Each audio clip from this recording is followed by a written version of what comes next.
I wish I could just fit in. Wish I could just grow my mustache and be one of the guys. Oh, God. The first one in Newhall, the first one in Tahoe, and the first one in Bakersfield. So it was all a big circus. A lot of times looking back, we're like, as a man, I would have called for backup, but as a woman, I didn't, because if I would have called for backup, I thought, oh, well, that'll make me look weak.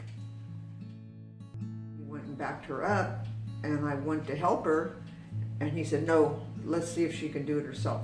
I should, if I'd have had more seniority, and I would have, like, that's bull crap. We're supposed to help each other.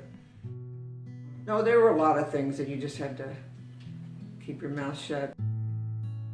Only in Bakersfield, there were a lot of old timers in Bakersfield, and some of the old guys, they wouldn't have made it today in the politically correct world. I mean, they just, if the thought was on their mind, they said it. And you just kind of have to, you couldn't be thin-skinned at all. I remember, and I thought it was sexist then too, and it really ticked me off, but I was, had to keep my mouth shut. At a training day, he said that the women's locker room and the bathroom smelled and we need to keep it cleaner. And I'm thinking, wait a minute, it's our job to clean the bathroom. I approached the car and I noticed there was something in his pocket, and it looked like a gun, so I said, what's that? I was on the passenger window side, and I said, what's that in your pocket? And he started to go for it.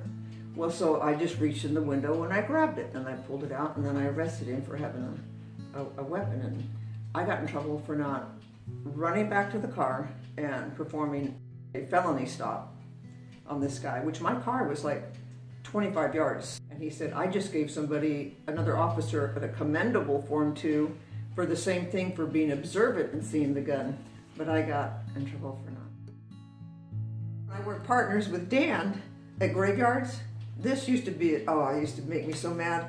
We'd stop behind a disabled car on like I-5, and we'd sit in our car, and the people would get out and they'd walk back, and like they'd be coming to my side of the car, and then they could see it and see, oh, it's a woman. So then they'd turn around and go back to his side. Oh, that would just tick me off.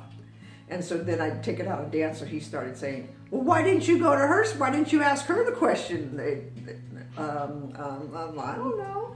But it was, people did that all the time. We worked together as partners some, and that's a lot of closeness.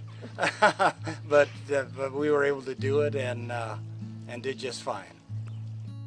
It's an honor, isn't it? Yeah, it's an honor. Thank you very much.